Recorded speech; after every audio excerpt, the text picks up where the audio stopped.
si estás acá, Fede Contreras. Sí, Hola, profe, buen día. ¿cómo estás, Sí, Fede? Mira, Fede, ahí justo estaba fijándome en tu caso que no veía las líneas y me siguen sin aparecer en la compu. Hay muchos de ustedes que las pude abrir bien y hay otros que no, que por ahí me los mandan como con links en Canva o algo y no me los deja abrir del todo bien. Si pueden, mándenmelos en formato PDF, por más que sea PowerPoint, porque a veces se desconfigura. Y en el tuyo, Fede, no sé por qué, pero algunas líneas al azar como que no me salen. Después te las voy a mostrar. bueno, profe, entonces paso el Están las Power a divisiones. PDF. Claro, capaz que ahí sea mejor. Ah, listo. Así me aparecen. Perfecto. Listo. Bueno, vamos con la asistencia. Abuti Camila. Presente, profe. Badilla Giselle. Presente. Muy bien. Bonino Agustina. Carreño Bernardita. Presente, profe. Muy bien. Caula Tomás. Presente, profe. Sequeira Milagros. Presente. Vamos a silenciar esto. Contreras Fede, ya estás. Costa Agustín. Presente, profe. Muy bien. Cuadro Emilia. Presente, profe. Bien. Flor Curti. Presente. De 10. Fabri Noelia. Presente, profe. García Mariano. Presente, profe. Hernández Ariana. Presente, profe.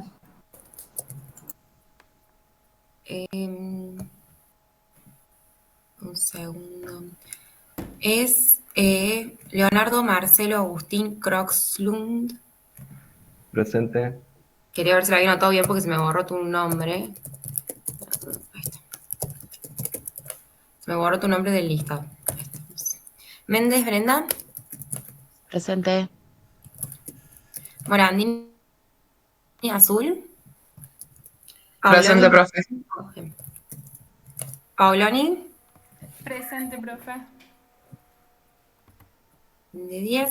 Pascualini Katia. Presente, profe. Muy bien. Bueno, me quedó pendiente nomás Bonino Agustina y creo que nadie más. No sé si- Dijo que no le andaba el micrófono, profe. Listo. Perfecto. Muy bien. Bueno, hoy nos toca ver el práctico de diagnóstico etiológico. No sé si pudieron ver los teóricos que están cargados en el aula virtual. Ahí hay bastante información en realidad en relación a lo que se evalúa y sigue bastante lo que es el programa de la materia. Estamos muy próximos a llegar ya al receso de mitad de año y normalmente avanzamos un par de temas y ya cortamos y después ya viene la otra mitad que suele ser más cortita. O sea que estamos casi que entrando a los últimos temas que tenemos dentro de ortodoncia. A partir de la semana que viene empezamos ya puntualmente con el análisis esqueletal, dentario, funcional y todo lo que tenga que ver con la aparatología para que ustedes vayan pensando en sus pacientes y cómo resolverlo. Y en la clase de hoy es una clase como dentro de todo de cierre para que ustedes puedan diferenciar en sus propios pacientes cuál es el origen, mejor dicho, de la maloclusión que presentan sus pacientes. Puede ser, por ejemplo, que yo piense que el origen de la maloclusión tiene que ver con un hábito, que es algo adquirido, que tenga que ver con algo que, por ejemplo, es una fisura que tuvo el paciente en algún momento, que tenga que ver con algún trastorno que tenga el paciente. Entonces, yo voy como indagando, voy como desglosando un poco de dónde viene esa maloclusión, pero es simplemente como un análisis medio general. Todos los contenidos que se dictan o que incluye esta unidad están todos cargados en el aula virtual, así que si no vieron el teórico, les recomiendo que lo vean por las dudas para que lo tengan siempre a mano. La idea de la clase siempre es tratar de llevarlo como un poco más a la clínica y eso es lo que vamos a empezar a hacer. Ahí les voy a compartir pantalla. Ahí vamos. Me avisan cuando se vea por las dudas. Ahí se ve. A ver. Bueno, la idea de hoy es llevarlo un poquito más a la clínica, entonces voy a mencionar algunas cosas que se dieron en el teórico, pero medio por arriba, y voy a centrarme en algunas cosas que son las que quiero que ustedes vayan viendo, si en sus pacientes hay alguna característica de estas y vale la pena como remarcarla, tenerla en cuenta, pensar de dónde viene y todo lo demás. Con muchos de ustedes ya estuve hablando la vez pasada cuando les corregí las cefalometrías, estuve hablando y les estuve mostrando dónde está la posición de la lengua, si tomaba contacto con el velo del paladar, si se veían adenoides, si se veían amígdalas inflamadas, si se veía algo a nivel de fosas nasales, si la vía aérea estaba estrecha. Vimos también algunas características en relación a los hábitos que podía presentar el paciente por su mordida. Entonces hay algunas cositas que ya fuimos hablando y que les vamos a terminar de cerrar en la clase de hoy. Bueno, en general cuando estudiamos el diagnóstico etiológico, justamente lo que hacemos es determinar quién es el responsable de yo tener una anomalía dentro maxilofacial dentro de la cavidad bucal. Y ahí es donde empiezo a separar, bueno, el responsable es una causa hereditaria, ¿sí? Que está determinada en los genes, no hay mucho que yo pueda hacer o trabajar sobre esto, simplemente acompañar al paciente y tratar de tratarlo cuanto antes para evitar el aumento de la severidad, pero es algo genético. Una causa congénita es algo que se genera durante el seno materno y una causa adquirida es algo que ocurre después del nacimiento. La realidad es que la mayoría de las maloclusiones que nosotros tenemos tienen un componente hereditario en gran parte y otro componente bastante importante que tiene que ver con lo adquirido. Lo adquirido es, por ejemplo, la existencia de un hábito, la existencia de alguna alteración en la vía aérea, como venimos diciendo, o sea, todo lo que pueda yo sumarle y que pueda agravar esa situación bucal. Entonces, básicamente, lo que busca el diagnóstico etiológico es responder, bueno, ¿qué causa es la que me está generando a mí esta situación? Tengan en cuenta que nosotros no tenemos al paciente ahí para preguntarle cosas que quisiéramos preguntarle, entonces todo lo que tenemos es las 2 hojitas de la historia clínica, las fotos, la radiografía. Entonces, todo el análisis de qué lo produjo lo vamos a ir viendo integrando a todos estos ítems de diagnóstico que tenemos. No hay mucha más alternativa. Esto que dice Dockrell es algo que es, digamos, como una premisa dentro del diagnóstico etiológico, porque él dice, hay causas que ya sabemos pueden ser hereditarias, pueden ser congénitas o pueden ser adquiridas, dependiendo del momento en el cual actúen, que mientras actúen en un tiempo prenatal o postnatal sobre cualquier tejido, ya sea un tejido muscular, un tejido dentario, un tejido óseo, van a generar siempre resultados.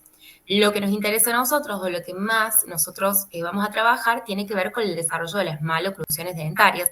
Quizás hay algunas alteraciones óseas que pueden influir en la maloclusión, pero normalmente nos vamos a abocar puntualmente a lo que sea dentario. Dentro de las causas hereditarias, a su vez, nosotros dividimos estas causas hereditarias que, como les dije hace un rato, tienen que ver con los genes, algo que yo no puedo modificar. Pueden ser fisiológicas o pueden ser patológicas. Fisiológica, por ejemplo, sería que tengan la misma forma y tamaño de los dientes, el mismo ancho y longitud de las arcadas. Suele pasar por ahí que a veces papá tiene una tendencia a una clase 3 y después nene tiene una tendencia a una clase 3, o los dientes son muy pequeños y me genera una mordida borde a borde. Todas estas características seguro les va a pasar que cuando vean a varios miembros de una misma familia, van a ver que la mamá tiene unos dientes, después vienen los hijos y tienen el mismo diente y todo igual, con muchas características similares que tienen que ver con la herencia. Y también dentro de esto hay algunas características dentro de lo patológico, que puede ser, por ejemplo, la presencia de dientes supernumerarios, la ausencia de algunas piezas dentarias, que puede ser que no las tengamos. Puede ser también, como les decía recién, alteraciones en la oclusión, que yo ya vea que el papá tiene una tendencia en la clase 3 y después el nene viene con esa misma tendencia en la clase 3, que no tiene que ver con algo funcional, sino con algo que ya es o tiene un componente hereditario, mismo con las clases 2, mismo con los apiñamientos en el sector anterior. También la presencia de diastemas, normalmente los maxilares crecen, salvo que haya algo que los interrumpa, crecen similares dentro de las familias, entonces puede ser que tenga un maxilar con abundante desarrollo y el tamaño de ventaño sea pequeño y tenga diastemas. Y también todo lo que tiene que ver con el frenillo, que esto es lo que más van a alcanzar a ver, frenillos tanto labiales como linguales que pueden encontrarse como limitando un poco la función del labio y de la lengua y por ende repercutiendo a nivel del desarrollo bucal. Puntualmente, de todos estos factores fisiológicos y patológicos, nosotros nos centramos más que todo en lo que tiene que ver con los frenillos dentro de las causas hereditarias y vemos que los frenillos pueden siempre generar repercusiones, que esto ustedes ya en parte lo saben. El frenillo labial superior, normalmente el problema que tenemos es que además de limitar la movilidad del labio superior, tiene una inserción normalmente muy baja y esta inserción dificulta el acercamiento y la relación de contacto entre los incisivos. De todas maneras, hoy en día, la realidad es que para descartar o para generar, digamos, alguna intervención en el frenillo, se suele esperar un poco, esperar a veces a la erupción de los cáninos y ahí ver si el espacio no logra consumirse de todo, porque puede pasar que a veces cuando terminan de bajar los laterales o cuando terminan de bajar los cáninos empujan con fuerza y ya directamente se logra cerrar el espacio. Pero cuando persiste en el tiempo, normalmente ya decidimos o derivamos al paciente para alguna intervención. Que la verdad es que hoy en día se hace todo con láser, así que es bastante menos cruento que lo habitual. En relación al frenillo labial inferior, este frenillo suele generar recesiones a nivel de la encía, o sea que se suelen ver retracciones de los incisivos. Normalmente se ve en uno más que en el otro, de los centrales, puede ser el izquierdo, puede ser el derecho, pero se ven bastante marcadas y avanza a medida que pasa el tiempo. Una forma para asegurarse y decidir la intervención es quizás ir monitoreando al paciente y tomarle fotos al año y voy viendo si eso va avanzando o no. Normalmente los pacientes vienen y les dicen que ya va avanzando, ustedes ya notan una retracción muy marcada, entonces es evidente que tiene que ver con el frenillo. Esto se suele terminar de manifestar cerca de los 17, 18 años, ya se suele ver una retracción bastante marcada de la encía en el caso de que el paciente la presente a este frenillo tan cortito. Y puntualmente el frenillo lingual corto, que en este van a ver sobre todo si tienen fotos del paciente o lo pueden suponer como una teoría. Si el paciente tiene un frenillo lingual corto, tengan en cuenta que la lengua siempre se va a mantener en una posición más bien descendida, porque siempre el frenillo me tracciona la lengua hacia el piso de la boca y nunca logra subir del todo para tomar contacto con el paladar y desarrollar al maxilar superior. Entonces siempre voy a tener a su vez consecuencias o repercusiones a nivel bucal. Es raro que yo note que el paciente tenga un frenillo lingual con mucho compromiso, o sea, que esté muy, muy, muy anquilosado y que no tenga ningún tipo de repercusión bucal. Normalmente la suelo tener. No, es difícil que no haya. Sí puede pasar que quizás esté limitado, pero no tanto, es decir, que permita cierta movilidad y eso no haya, por suerte, repercutido tanto a nivel bucal. Nosotros siempre para clasificar a los frenillos linguales usamos estas dos clasificaciones que ya se las he mostrado en otras oportunidades, pero ténganlas en cuenta que son dos. Una, que es la que está acá de rosado, que la divide en grados, está hecha por la titular de la cátedra de ortodoncia, que es la doctora Patricia Damiani, así que esta es la que más vamos a ver o vamos a desarrollar en general, y esta es la que se usa clásicamente por ahí en la facu, que seguro la van a ver en las otras materias, el CIRU 3 y en otras materias que tengan, donde lo hacemos en base a Kotlow, que lo clasifica en tipos. Kotlow lo que hace es medir, entonces tenemos unas medidas como más específicas, por ende necesitamos alguna reglita, algo que nos permita facilitar medir esa distancia y poder clasificar el paciente. En cambio, con estos grados de movilidad lingual, yo más o menos puedo ir estimando qué grado de anquiloglosia tiene el paciente. Fíjense que me voy fijando mucho en la distancia que... Perdón, son y cuarto. Ay, perdón. Muy bien, vale. Muy bien, Fran. Menos mal que me avisas.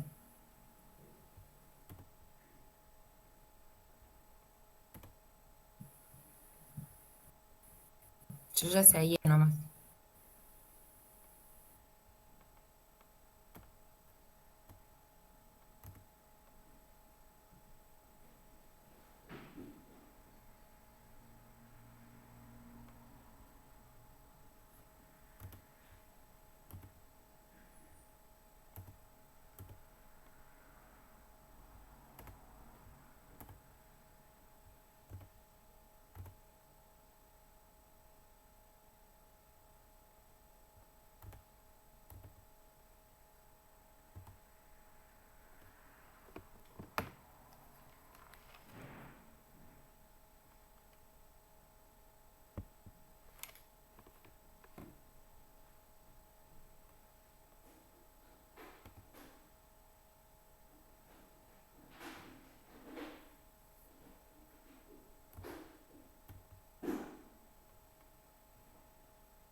Estoy reuniendo.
Bueno, creo que ya terminaron todos. Ahí me estoy fijando por las dudas. Pero creo que sí. Ahí estamos. Bueno, re buenas notas en general. Creo que uno solo de ustedes tiene que recuperar algo. Ya después les voy a pasar con tiempo. Pero acuérdense que todas las recuperaciones se hacen al final. Siempre, siempre para el final. Y que esto se traslada a la nota tal cual. No es como en el parcial que hacemos el promedio, sino que se traslada tal cual. Si tienen 5, de 5. Si tienen 7, de 7. Bueno. Seguimos entonces con esto que les venía diciendo en relación a la lengua. Ahí está. En relación a la lengua, que por ahí usar de los grados es un poco más fácil en el sentido de que es algo que ustedes directamente pueden valorar en el paciente. Le piden que haga apertura y le piden al paciente que sube la lengua lo máximo que pueda en contacto con el paladar. Y ahí van viendo qué trayecto alcanza a hacer la lengua. Normalmente cuando hay un poquito de compromiso también ya vemos que se hace como una pequeña isquemia en la zona del frenillo de que está trabajando mucho. También otra opción es pedirle al paciente que saque la lengua hacia afuera y van a ver que cuando hace su máximo esfuerzo, como el frenillo tracciona, esta parte del medio como que se invagina y me genera como la forma de corazón en la lengua, que esa también es otra manera. Aunque sea como para tener un diagnóstico general. Como les decía hace un ratito, hoy en día la mayoría de las intervenciones que se hacen son bastante menos cruentas porque se hacen con láser. En Córdoba hay varios lugares que son exclusivamente de láser, pero hay mucha gente ya que hoy en día se está involucrando cada vez más con esto porque el láser se puede usar para un montón de cosas y está buenísimo si tienen a alguien de referencia eventualmente para derivarlo, sobre todo si piensan en trabajar con niños o en hacer estos casos de ortopedia, ortodoncia y demás. Lo van a ver, por supuesto, más que todo en niños. Bueno, en relación a las alteraciones que se vinculan a la anquiloglosia, que esto es como un elemento más de diagnóstico que también les va a servir para complementar la información, es tener en cuenta todo lo que ya sabemos. Si de la lengua, o si el frenillo, mejor dicho, me tracciona la lengua hacia el piso de la boca, lo que yo voy a ver desarrollado es el piso de la boca. Toda la arcada inferior va a tener toda esta forma circular, o sea, va a estar todo bien desarrollado. En cambio, el maxilar superior suele, al recibir poco estímulo, tener esta profundidad con las arrugas bien marcadas, que ustedes pasan el dedo y las sienten perfectamente a cada una. Van a ver apiñamiento en el sector anterior, a veces acompañado de una estrechez muy severa que tiene origen esquelético, cuando ya está muy severa, y cuando yo miro al paciente de frente veo que lo de arriba y lo de abajo prácticamente no podrían ocluir, sino que lo de abajo me envuelve la mórdica cruzada y me deja encerrado al maxilar superior. Además, tengan en cuenta que un maxilar superior poco desarrollado se ve reflejado en toda esta zona subpalpebral, o sea que veo al paciente con esta típica cara de cansado, con un paciente con la boca abierta, con los hombros caídos, con esta postura como encorvada, como se ve acá. Y acá se ve el maxilar también medio retruido, también por la posición lingual baja en la zona de las, como es en la zona del piso de la boca. Entonces son todas las características típicas que vamos a ir encontrando.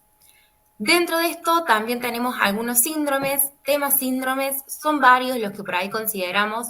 No hace falta que se sepan todo lo de los síndromes, sino puntualmente tener en cuenta de que conocer, aunque sea en términos generales, algunos de estos síndromes, sirve para justificar que tenemos trastornos hereditarios que generan repercusiones a nivel bucal. Entonces, espero estas características porque hay una modificación o una alteración genética que me repercute a nivel del desarrollo de los maxilares.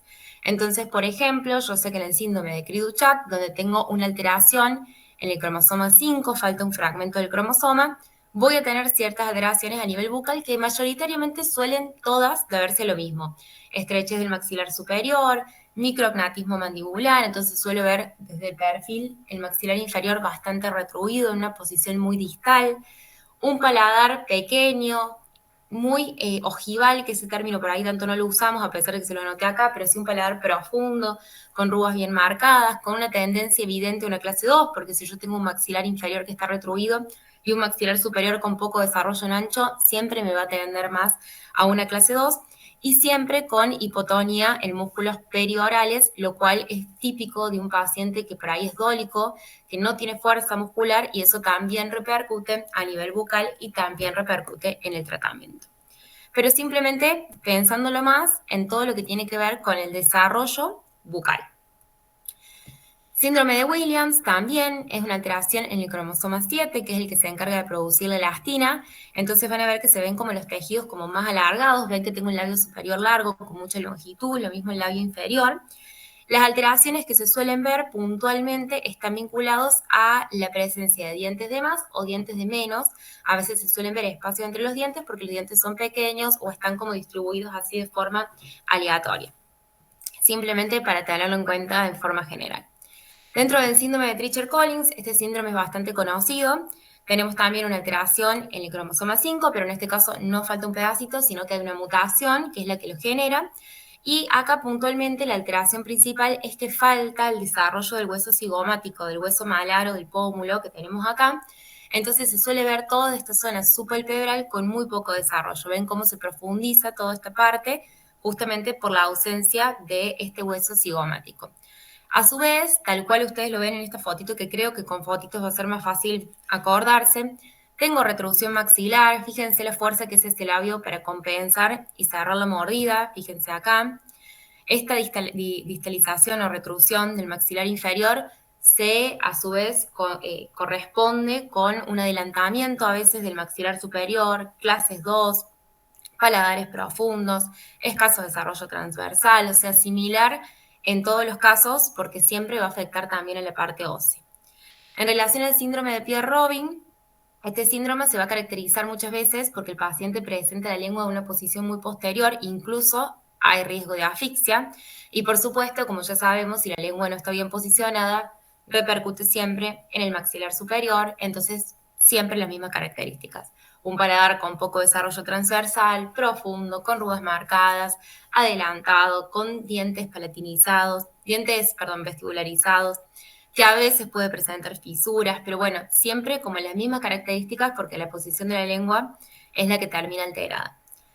En la disostosis cleidocraneal, donde hay una alteración en el desarrollo tanto de huesos de la cara como del desarrollo de clavículas, además de verse alteraciones en el desarrollo de los maxilares, tengo muchas veces existencia de dientes supernumerarios, dientes de más, y ahí es donde complica mucho y altera mucho la oclusión, porque piensen que estos dientes erupcionando buscan contacto con dientes que no corresponden, hay dientes de más en la arcada, a su vez se suele tardar el proceso eruptivo o, digamos, suele demorar un poco más de la media, entonces son niños en los que hay que a veces intervenir más temprano para tratar de corregir y de evitar contactos y maloclusiones muy severas con el paso del tiempo. Pero está todo más bien vinculado a la presencia de dientes supernumerarios.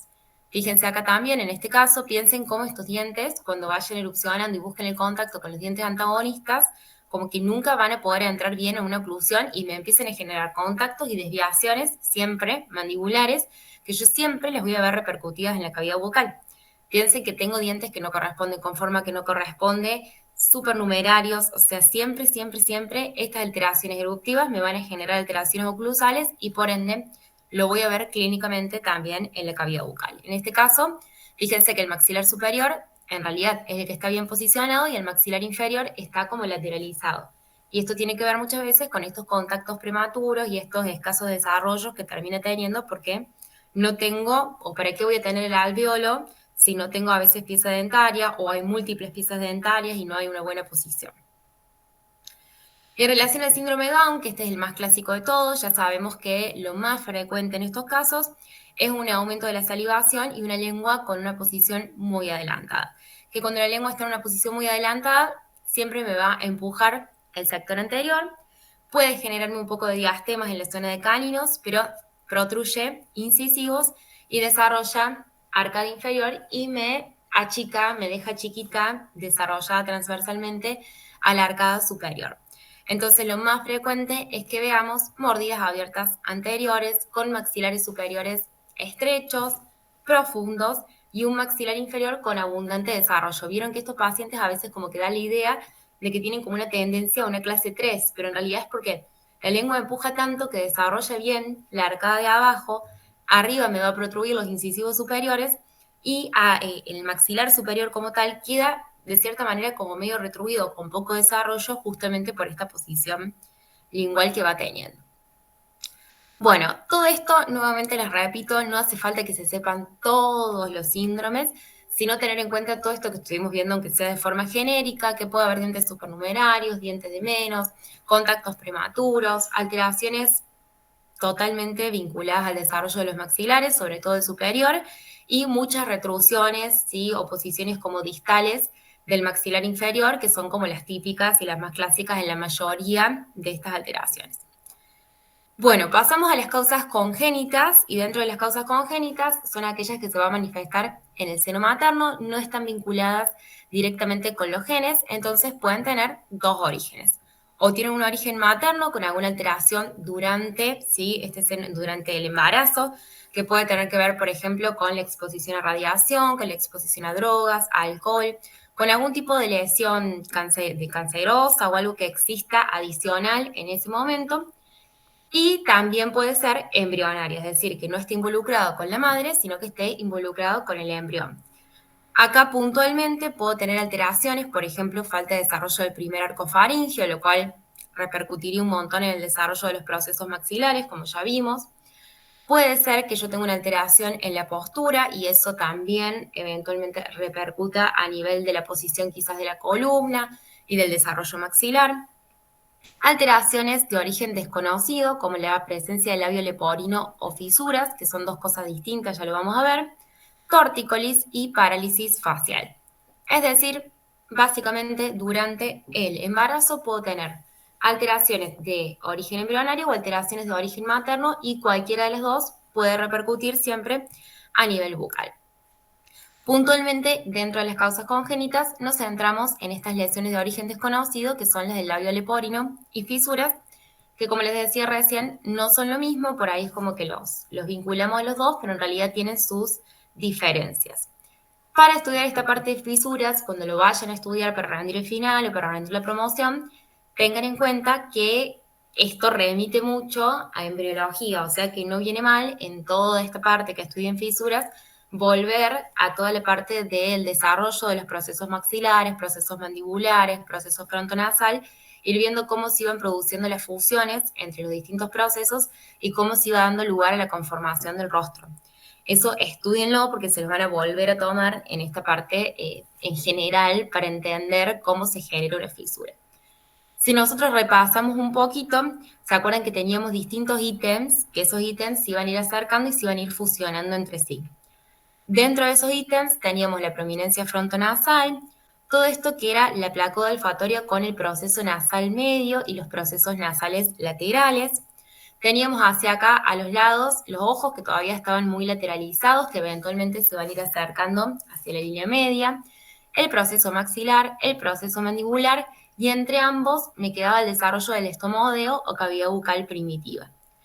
¿Cómo se iba generando la fusión de estos procesos? Teníamos primero que todo lo que era el proceso frontonasal se iba a ir invaginando, se iba a ir descendiendo, y por ende los procesos nasales medios se van acercando entre sí a este nivel, procesos nasales laterales y procesos maxilares empiezan a fusionarse un poquito, sobre todo en la parte lateral, y maxilar superior va a crecer por arriba, ¿sí? Hasta fusionarse con el del lado opuesto, y proceso mandibular ya tenía normalmente la fusión casi el primerito con el del lado opuesto. Me va cerrando cada vez más la cavidad bucal y a su vez los ojos se van acercando hacia la línea media. Acá lo vemos nuevamente, fíjense cómo los procesos nasales medios cada vez se acercan más. El proceso frontonasal ya eventualmente va a terminar de descender y darle lugar a la conformación de todo lo que es el dorso y punta de la nariz, conjuntamente con los procesos nasales medios. Procesos nasales laterales se terminan de fusionar con los procesos maxilares, sobre todo en esta parte, para dar lugar a la conformación de la parte lateral del labio superior. Proceso maxilar y proceso mandibular se terminan de fusionar lateralmente y me cierran lateralmente a la cavidad bucal. Entonces terminamos con una conformación, ¿sí? Que va a ir evolucionando, pero dentro de todo que ya queda dispuesta de esta manera. A su vez, cuando vimos en la parte de embriología, nosotros fuimos estudiando que el paladar tenía distintos momentos. Teníamos en un primer momento, entre las semanas 5 y 6, el desarrollo del paladar primario. Después, entre las semanas 7 y el 8, el desarrollo del paladar secundario. Y entre las semanas 10 y 11, la fusión de ambos paladares. En relación a lo que era el paladar primario, si se acuerdan, estos procesos nasales medios que nosotros teníamos acá, no se fusionan solamente ¿sí? en superficie, sino que también lo hacían en profundidad, y cuando lo hacían en profundidad por una impaginación, formaban toda la premaxila que tenía distintos componentes. Un componente labial, ¿sí? Un componente palatino y un componente maxilar. Que este componente palatino era como el paladar primario propiamente dicho, el componente labial iba a estar dado en la parte media del labio superior, y el componente maxilar estaba involucrado con la parte donde eventualmente se van a desarrollar los 4 alvéolos, ¿sí? Dentarios de los incisivos. En relación al paladar secundario, teníamos que estos procesos maxilares, a su vez, de la parte interna, emitían 2 prolongaciones palatinas, no sé si se acuerdan, que estas prolongaciones palatinas primero se disponían así de forma oblicua, y a medida que la lengua va descendiendo se van horizontalizando y luego se fusionaban por fusión real, por un proceso donde tengo un lado acá, y hay fusión de epitelios y de tejido conectivo. Y ahí teníamos paladar secundario. Y después teníamos la fusión entre ambos, que ya era más adelante. ¿Qué pasa? Durante todos estos procesos de formación del paladar puede haber alteraciones, que estas alteraciones van a ser más complejas cuanto más tejidos abarquen, y menos complejas cuanto menos tejidos abarquen.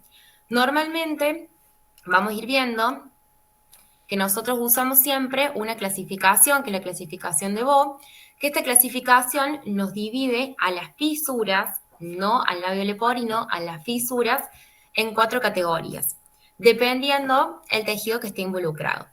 Entonces yo tengo la opción de que me involucre el paladar blando, de que me involucre paladar blando y paladar duro, que me involucre paladar duro, paladar blando y además el labio, pero de un solo lado, y que me involucre paladar blando, paladar duro y el labio de los 2 lados. ¿De qué va a depender esto? Del momento en el cual actúe. Básicamente, cuanto más temprano lo haga, mejor va a ser como el resultado, pero cuanto más avanzado estemos, más compromiso de tejidos voy a tener y la fisura va a ser más difícil también de solucionar eventualmente. Hoy en día, seguro que esto lo van a complementar con odontopediatría, sobre todo si están en la B, pero me parece que en la A también les dan una partecita de esto. Hoy en día hay un tratamiento, como ya se sabe, se prepara a los padres y todo, se les avisa que el bebé viene con alguna fisura y se hace todo un tratamiento casi que inmediato para poder cerrar, obturar y separar cavidad bucal de fosas nasales y que el bebé se pueda alimentar. Se hace como una plaquita y eventualmente cuando culmina un poquito el desarrollo ya se planifica la cirugía. Pero es todo un equipo interdisciplinario y se trabaja también con odontólogos porque son quienes toman la impresión al momento del nacimiento para confeccionar como esta plaquita que es como si fuera como una prótesis que me va a cerrar el paladar y va a evitar la comunicación con la parte nasal, más que todo para evitar como que el líquido, digamos, vaya a esa zona. En relación al labio leporino, es una alteración donde se involucra únicamente al labio superior y no tiene que ver, como pasa acá, ahí les muestro la fotito esta, con la fusión de la parte media, como pasa en esta zona, sino que, ahí les muestro, que esta imagen me parece que es más linda, en esta parte nosotros sabemos que los procesos nasales medios se unieron no solamente como en profundidad, sino que también de forma superficial y me formaban la parte media del labio superior.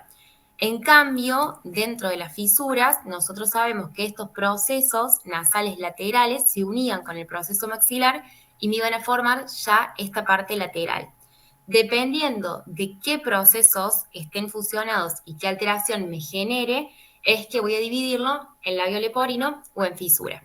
En labio leporino, puntualmente, la alteración está en el proceso de invaginación que tiene el proceso nasal medio. En cambio, en las fisuras, es una alteración a veces del proceso nasal medio con el proceso lateral o el proceso lateral con el proceso maxilar. Por eso vemos la manifestación en el labio en distinto lugar.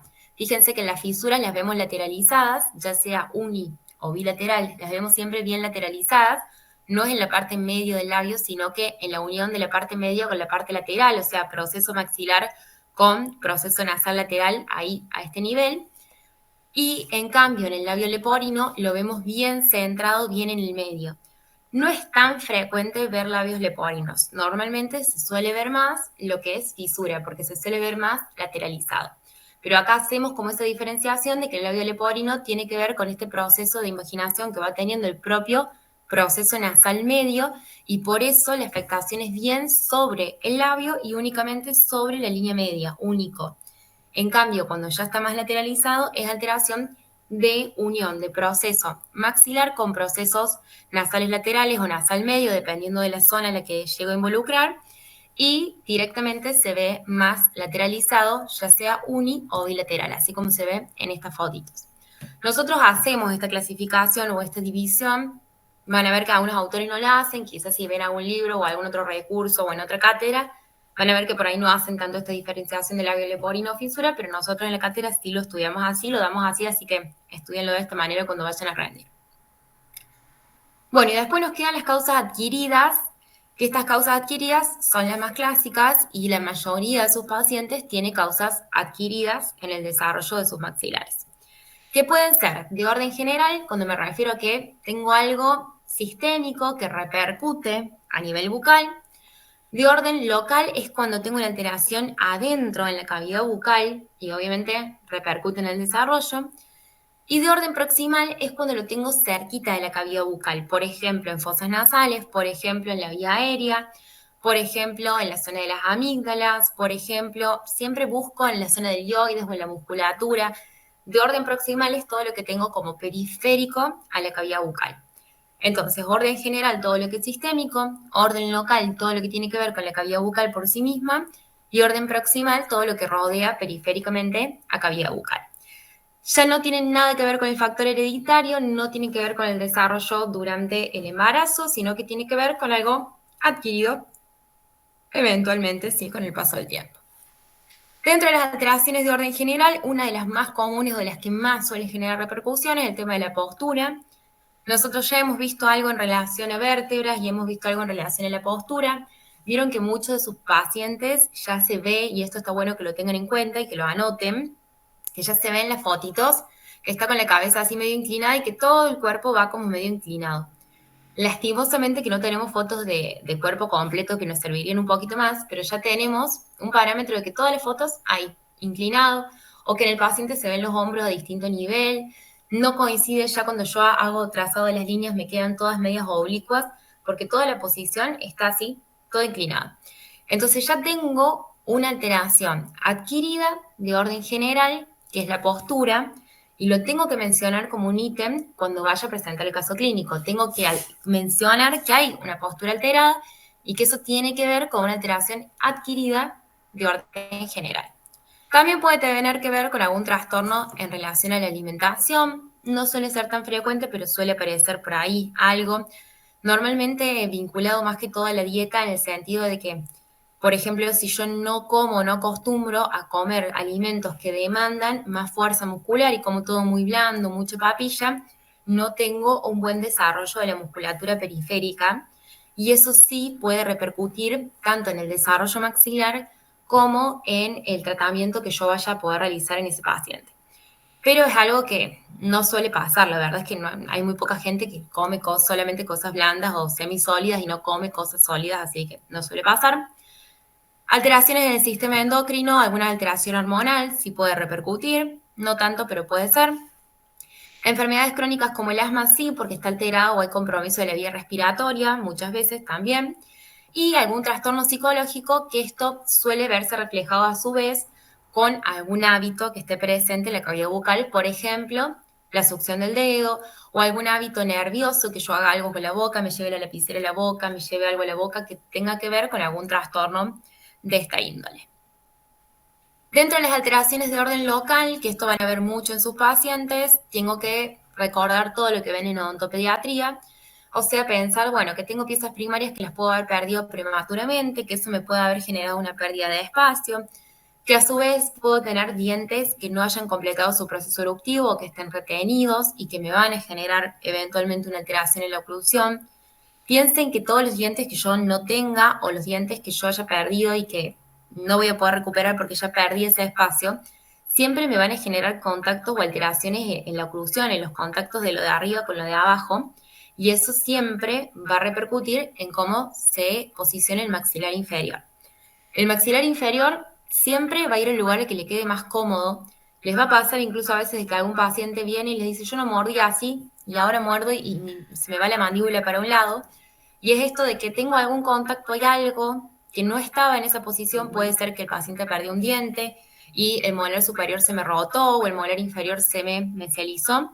Y ese contacto, como el maxilar inferior no puede morder ahí como lo hacía antes, desvía y ahí nos engaña porque pareciera que el paciente tiene una mordida cruzada y en realidad está desviando todo el maxilar inferior por un lado. Así que estas alteraciones de orden local, que hay muchos en sus pacientes, algunos incluso tienen el odontograma, así que más o menos lo van a tener a mano, también es algo que amerita mencionar cuando lo vayan a mencionar o cuando lo vayan a escribir, sobre todo con las fotos y la radiografía, mencionen que es una alteración de orden local que tiene que ver, como les dije hace un rato, con las causas adquiridas. O sea, es algo que pasa después, que no tiene que ver con los genes, que no tiene que ver tampoco con ninguna causa durante el embarazo. Y de esta, que tienen un montón, la mayoría casi que tiene este tipo de alteraciones, que son las alteraciones de orden proximal, que son las que van a involucrar a las vías aéreas, a las fosas nasales, a la vía nasal media, o sea, distintos sectores que también, obvio, repercuten a nivel bucal. Dentro de estas alteraciones, nosotros vemos alteraciones en la vía aérea alta y en la vía aérea media. No estudiamos o no vemos alteraciones en la vía aérea baja. Por ejemplo, un paciente que tenga bronquitis, que tenga algún tratamiento, una neumonía, algo medio crónico, nosotros no lo estudiamos. Pueden hacer ustedes si quieren una derivación para ver si repercute o involucra el tratamiento, amerita mencionarlo en la historia clínica, pero no lo trabajamos o no lo consideramos dentro del orden proximal, solamente vía aérea alta y vía aérea media. Dentro de la vía aérea alta es más bien lo que esté localizado a nivel nasal, que acá el análisis tiene que ver con lo que ustedes puedan rescatar de la historia clínica. Por ejemplo, el paciente tiene pólipos nasales, por ejemplo, el paciente tiene el tabique desviado, que puede ser que esto también lo vean en la foto facial del paciente, que ya vean el tabique medio desviado, que el paciente tenga los cornetes, ¿se acuerdan los cornetes que veíamos en anatomía? Con hipertrofia, entonces eso dificulta el paso de aire. En alguno de ustedes se veía un poquito de hipertrofia en los cornetes. Puede ser que el paciente tenga rinitis. Esto la mamá le suele decir cuando ustedes preguntan recién o lo ven al nene que tiene acá todo rojo, ¿vieron? Cuando están enfermos que toda la nariz queda roja, irritada, se ven los mocos ahí pegados. Todo eso de rinitis es muy clásico. Si le pregunta a la mamá le va a decir, sí, siempre unas gotitas, que es la que por ahí les da el otorrino, pero está como crónicamente con rinitis y piensen que si crónicamente tengo rinitis, no puedo usar la vía nasal. Después la existencia de vegetaciones y la existencia de adenoides, que adenoides hay varios que los tienen, están localizadas en la pared posterior de la faringe, fíjense, no es lo mismo que lo del paladar, sino que pared posterior de la faringe, bien atrás y arribita, acá, que estas adenoides pueden estar inflamadas y por ende lo que se ve es como una obstrucción de la vía aérea como en esta zona. Se ve como más finita o casi que imperceptible y después se agranda nuevamente hacia abajo. Cuando en realidad acuérdense que debería permitirme el flujo de aire perfectamente en todo este sector y que yo debería ver más o menos un grosor similar. Suele haber algunas diferencias, pero no tan significativas como se suele ver cuando los adenoides están inflamados. Entonces, si alguno de sus pacientes tiene algo, lo menciona, una alteración de orden proximal en la vía aérea alta o media, ahora ya les voy a hablar un poco de la amigdalitis, en la vía aérea alta o media, que se corresponde a alteraciones, sí, adquiridas o de origen adquirido, es decir, algo que tiene que ver directamente con algo funcional que pasó después del nacimiento. En relación a las alteraciones de la vía media, hay uno o dos de ustedes que tiene esto en sus pacientes que yo les dije, que tenía amigdalitis, que lo que se ve es en esta parte, justo atrás de la zona lingual, acá en este sector, más bien no sería tanto alto, sino más bien en la zona media. Ahí van a encontrar que se ve como toda una radiopacidad, así como medio difuminada, y pasa el inverso, la vía aérea viene bien y acá se achica un montón, casi imperceptible, y vuelve a agrandarse un poquito abajo. Entonces lo van a ver en este sector y son las amígdalas inflamadas que a veces se pueden sacar fotos y se pueden ver bien clínicamente y a veces no. En esto también amerita derivación al otorrino. El otorrino directamente ustedes le escriben al paciente un RP con los datos del paciente, nombre, DNI, obra social si lo tuviese, número de afiliados si lo tuviesen, y le piden directamente que vaya con SRP que dice solicito evaluación de vía aérea alta y media y que les mande un informe. Que el informe puede ser que directamente el otorrino agarre un RP y escriba está todo bien o hay alguna pequeña alteración en tal sector o el paciente está bajo tratamiento por alguna amigdalitis o por alguna cuestión en particular o el paciente se rehúsa al tratamiento propuesto, que también puede ser. Pero lo importante es que tengan ustedes como este aval del otorrino, porque si no, es trabajar contracorriente. Por ende, todo esto que lo van a ir mencionando en el caso clínico, también ténganlo en cuenta que lo van a tener que pensar para el tratamiento. Yo no voy a poder poner al paciente un aparato en su boca si el paciente no puede respirar por vía nasal, porque si no, ¿por dónde va a respirar el paciente? Tiene el aparato en la boca y le ocupa la boca. No respira por vía nasal o no pasa bien el aire por vía nasal, el paciente se va a sacar el aparato, pero respirar por vía bucal no le va a quedar opción, no lo va a usar, entonces no me sirve si no puedo complementarlo. Así que es un dato muy importante, lo van a aclarar mientras lo estén explicando, lo vean en la cefalometría o en alguna foto, algo que tengan para ir explicando estas alteraciones, y después en el tratamiento aclaran que lo primero que tienen que hacer es derivación al otorrino, sí o sí, con esto que yo les vengo diciendo de que lo hago en un RP, lo mando al paciente con el papelito, no le digo al paciente que le pregunte al otorrino y que después le pregunta cualquier cosa, sino que lo mando con el papelito y el paciente vuelve con un informe o con un papelito que me diga que yo puedo empezar a trabajar o que está bajo tratamiento o lo que sea, y yo ahí trabajo en conjunto con el otorrino. También a veces van a tener que trabajar con fono, sobre todo cuando tengo estas alteraciones linguales, que no es el caso de este, pero cuando tengo alguna alteración en la lengua, que la tengo en la lengua medio baja, porque el paciente respira por la boca, tengo que trabajar la lengua y toda la musculatura lingual para llevarla en contacto con el paladar, sobre todo con las rugas palatinas, y que me desarrolle bien el maxilar superior. No me sirve de nada si no trabajo interdisciplinariamente, sobre todo en estas edades es como muy importante trabajar en conjunto.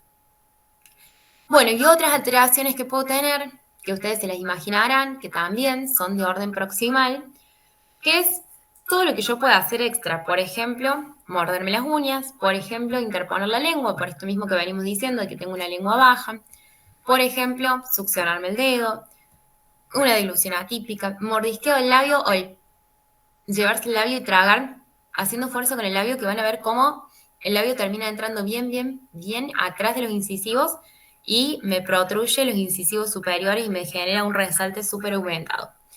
Estas alteraciones también son cuestiones adquiridas, los voy a clasificar como orden proximal porque están como periféricos y tienen que ver con agentes medios externos que involucran a nivel de la cavidad bucal y obviamente repercuten como causa adquirida en el desarrollo. De esto lo van a ver más que todo si en la historia clínica lo tienen anotado y después cuando tengan las fotos bucales del paciente y empiecen ese análisis, ir viendo en base a cómo esté la mordida me va a ir dando una señal de para dónde está el hábito que tiene el paciente o cuál puede ser el hábito que presente el paciente.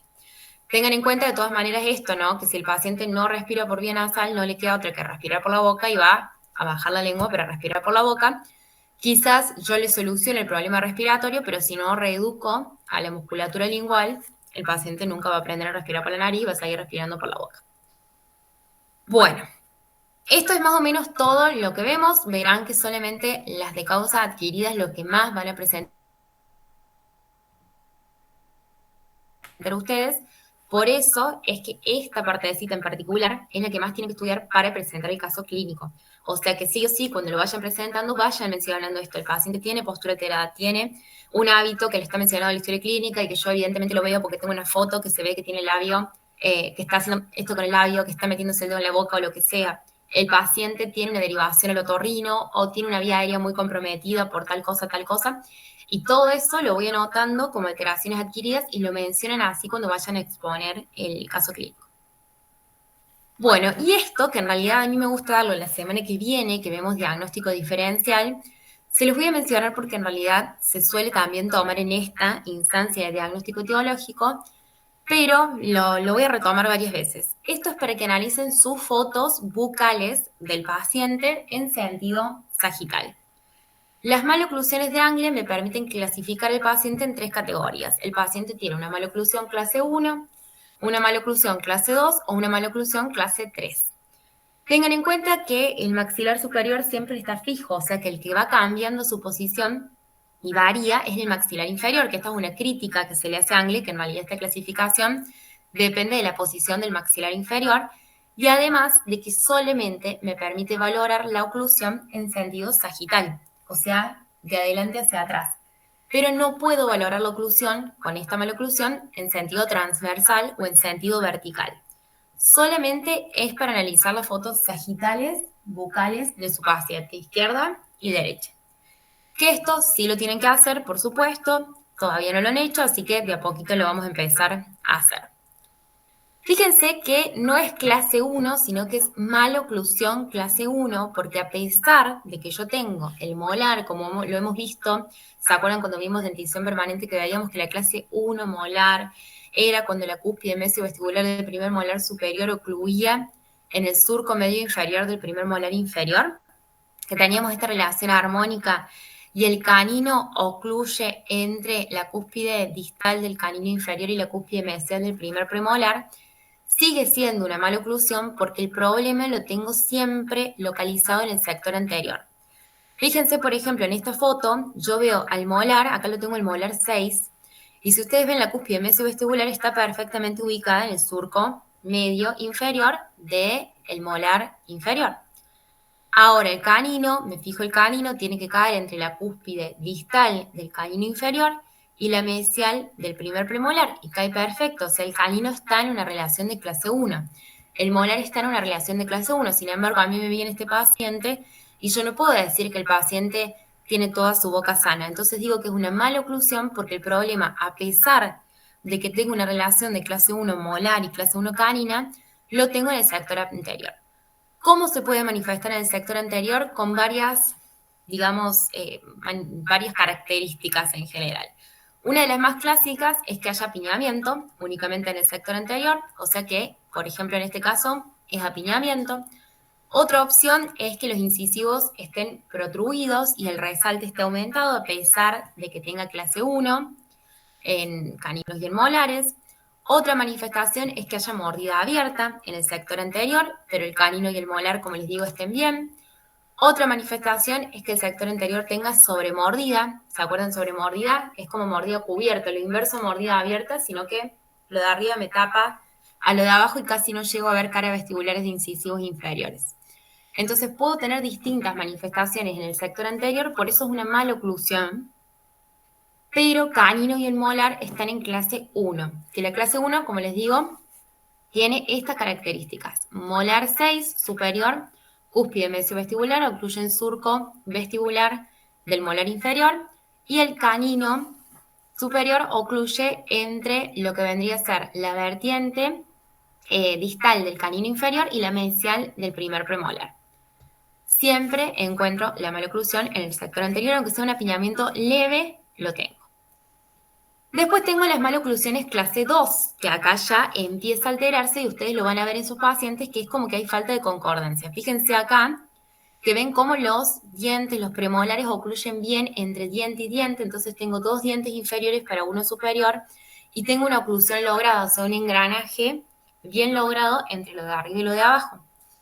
Acá, ustedes a simple vista, cuando vean al paciente, se van a dar cuenta de que ven que tengo como una falta de concordancia entre lo de arriba y lo de abajo, y el paciente cuando ocluye no me permite ver como un engranaje perfecto, sino que tengo estos espacios o estas alteraciones.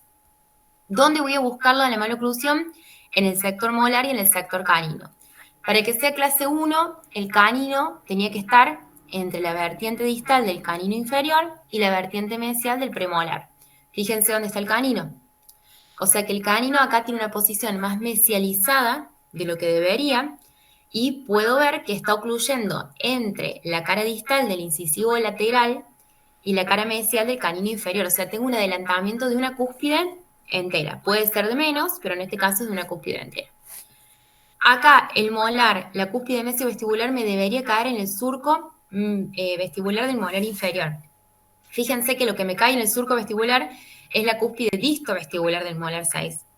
O sea que tengo toda una cúspide adelantada a este nivel también. Lo veo así, con estas manifestaciones de clase 2 canina, clase 2 molar. Ahora, las maloclusiones clase 2 presentan subdivisiones, dependiendo de cómo esté el sector anterior. Es decir, que el sector posterior siempre va a tener estas características, pero yo puedo subclasificarla como primera división o segunda división en base a cómo esté solamente el sector anterior. Primera división es la clase 2 más clásica que nos imaginamos. ¿Cuál es lo más clásico? Pienso en el maxilar superior muy adelantado y los incisivos protruidos. Entonces veo acá el incisivo lateral y a los incisivos centrales con este torque positivo, con esta vestibularización positiva que me genera un resalte muy, muy aumentado. Y a su vez piensen que esto facilita mucho que el labio inferior entre en ese lugar y me vaya todavía separando más la musculatura. Estos pacientes suelen venir acompañados de alteraciones en los labios y en la fuerza muscular que van haciendo en el labio. A su vez, la clase 2 también puede ser de segunda división y fíjense la diferencia que hay en el sector anterior entre la primera y la segunda división. En la segunda división es como que tengo una tapa que me envuelve y me cierra la mordida. Entonces fíjense que tengo una relación de clase 2 canina porque el canino debería ocluir acá, entre estos dos dientes y está ocluyendo entre incisivo lateral y canino. Y el molar, esta cúspide me debería caer acá y me está cayendo la cúspide distovestibular acá. O sea que tengo una relación de clase 2 atrás, sí. Lo que cambia es únicamente el sector anterior, donde es característico que tenga sobremordida. O sea, fíjense cómo lo de arriba cubre, también se llama mordida cubierta, cubre todo lo de abajo, me deja ver nada o muy poquito de la cara vestibular de incisivos inferiores. Y los incisivos laterales suelen estar vestibularizados y cabalgando sobre los incisivos centrales.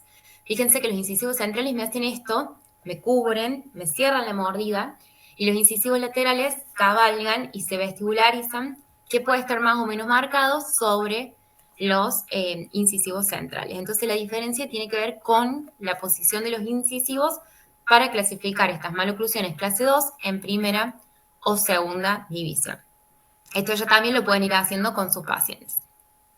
Y por último, la maloclusión clase 3, donde evidentemente ahora en vez de tener un problema donde yo tenía una posición distalizada del maxilar inferior, ahora tengo una posición mesializada del maxilar inferior. Y también, por supuesto, voy a ver alteraciones. Fíjense que acá tengo el canino en una posición ideal debería caer entre la distal del canino inferior y la mesial del primer premolar, o sea que el canino debería venir acá. Fíjense que yo ya veo la falta de concordancia entre los dientes, ya me da una pauta de alteración, y debería venir acá, a este nivel. ¿Y dónde lo tengo el canino? Mucho más distalizado, porque el maxilar inferior está mesializado. Si me fijo en el molar 6, ni siquiera lo veo acá en esta foto, tengo primer premo, segundo premo, el molar 6 está allá, y la cúspide mesiovestibular está acá. El molar 6 inferior está acá. Piensen que esta cúspide, esta que yo veo acá, tendría que estar ocluyendo acá. O sea que tengo mucho cambio en relación a dónde debería estar la oclusión. Relación molar y relación canina alteradas. Puede ser que en el sector anterior, dos opciones. O los incisivos inferiores están medianamente rectos o con un torque ligeramente negativo, como pasa acá, que ven que están un poquito palatinizados. O que directamente estén bien rectos y lo de arriba se vestibularice un poquito, esto de acá se vestibularice un poquito y compense la situación. Siempre los dientes anteriores van a intentar buscar el contacto, entonces a veces los de arriba vestibularicen un poquito y los de abajo palatinicen un poquito y el paciente engaña y queda ahí como una relación medio borde a borde. A veces no se manifiesta tan claro y directamente me queda la mordida cruzada. Depende el nivel o el grado de severidad. De estas maloclusiones clase 3 son las menos frecuentes de todas. Me parece que sus pacientes no hay nadie que yo recuerde, pero maloclusiones clase 2 está lleno. O sea, la mayoría tiene maloclusiones clase 2 y van a tener que clasificarla entre primera y segunda división. Todo este análisis, por las dudas les aviso que todo este análisis que estamos haciendo es dentario. Es decir, estoy analizando dientes y estoy viendo la posición que tienen los dientes. Únicamente dientes. No estoy analizando el hueso, no estoy diciendo si el maxilar superior está retruido a nivel óseo, está protruido a nivel óseo, no estoy hablando nada de lo que es hueso. Para analizar el hueso y todo lo que es biotipo del paciente, es decir, musculatura, tengo que ir sí o sí a la cefalometría. Sí o sí tengo que hacer Biot-Yarabak, tengo que hacer Steiner, tengo que hacer McNamara, tengo que hacer Ricketts.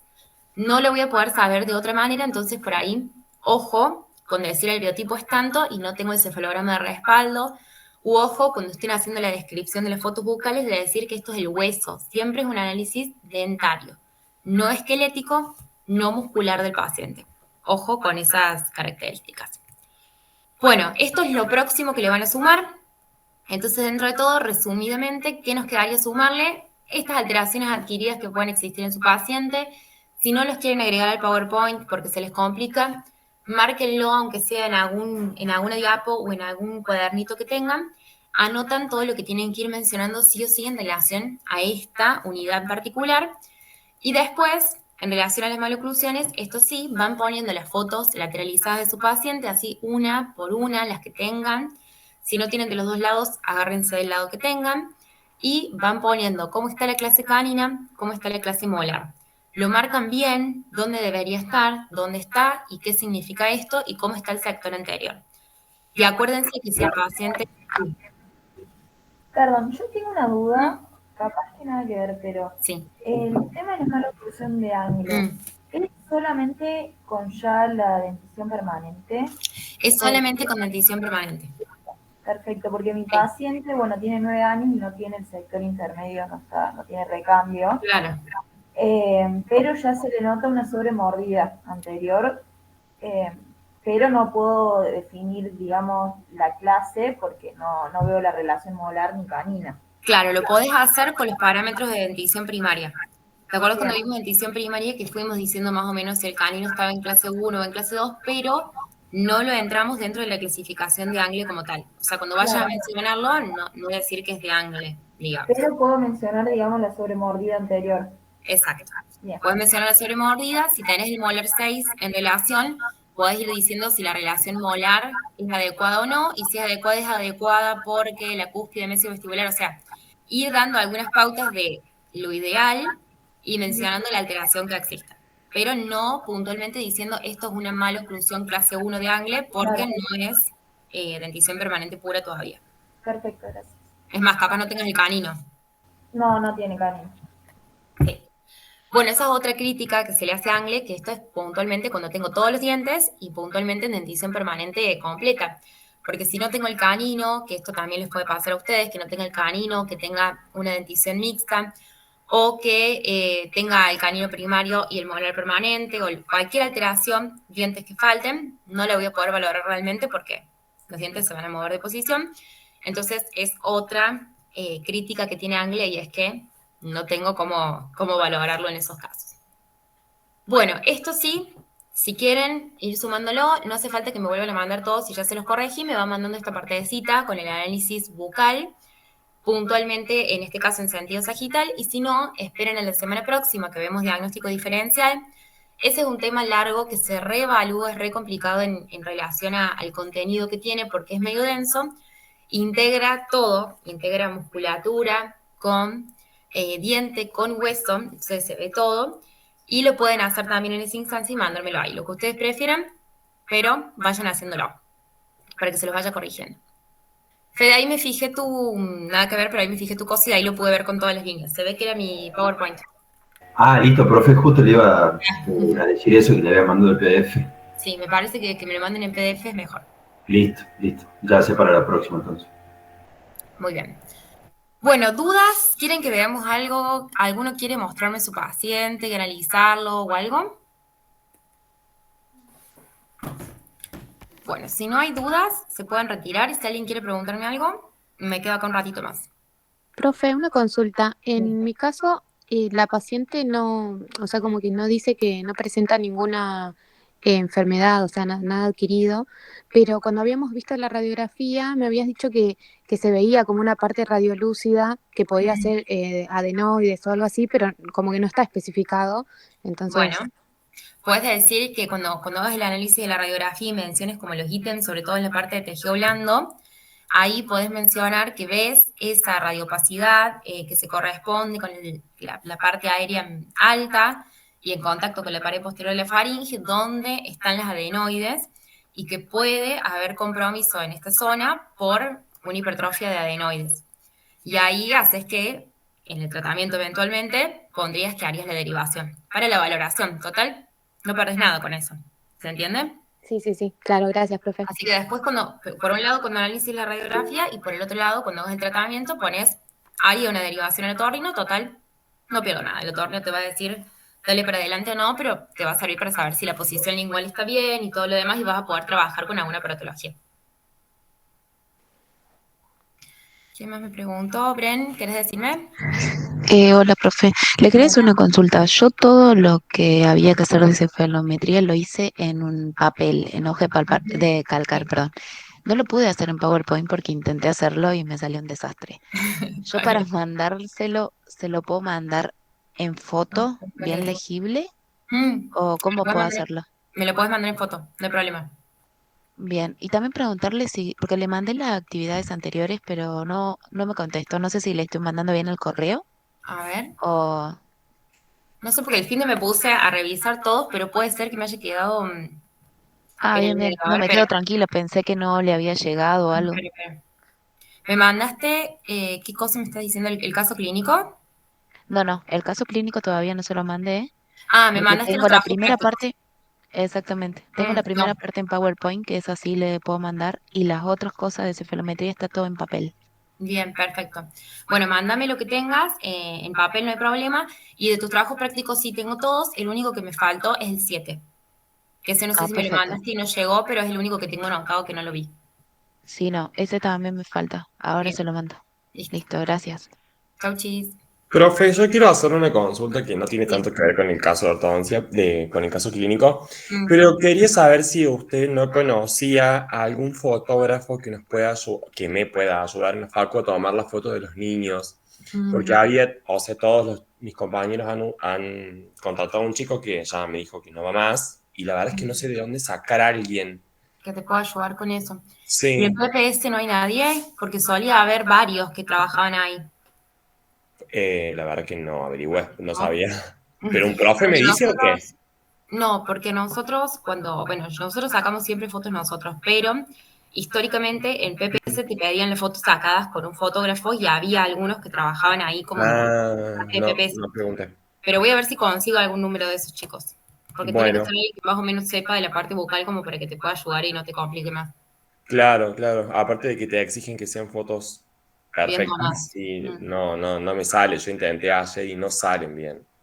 ¿Y hiciste la optativa de foto? No, Ah, porque no, ahí no. algunos chicos llevaron su paciente y Claro. fotos ahí. Pasa que tengo una amiga que la está haciendo, pero a la tarde y mis pacientes van al Sí, cole a la tarde, entonces claro, todo se me imposible, complica. Todo se me imposible. complica. Sí. Entonces, bueno, quería ver si capaz que conocían a alguien. Te mando un mensajito después si consigo el número de teléfono ese que trabajaba en PPS, pero la verdad Bueno, que no sé ok. si te lo voy a conseguir. Bueno, Intentaré. bueno, gracias. Intentaré. Bueno, ¿los demás? ¿Alguna duda? Yo, profe, una Omi, duda sobre la nota del parcialito, que a ver. no En entendí con cuánto se probaba. en todo lo que son practiquitos, vos aprobás con la nota literal. O sea, por Yo ejemplo, le te saco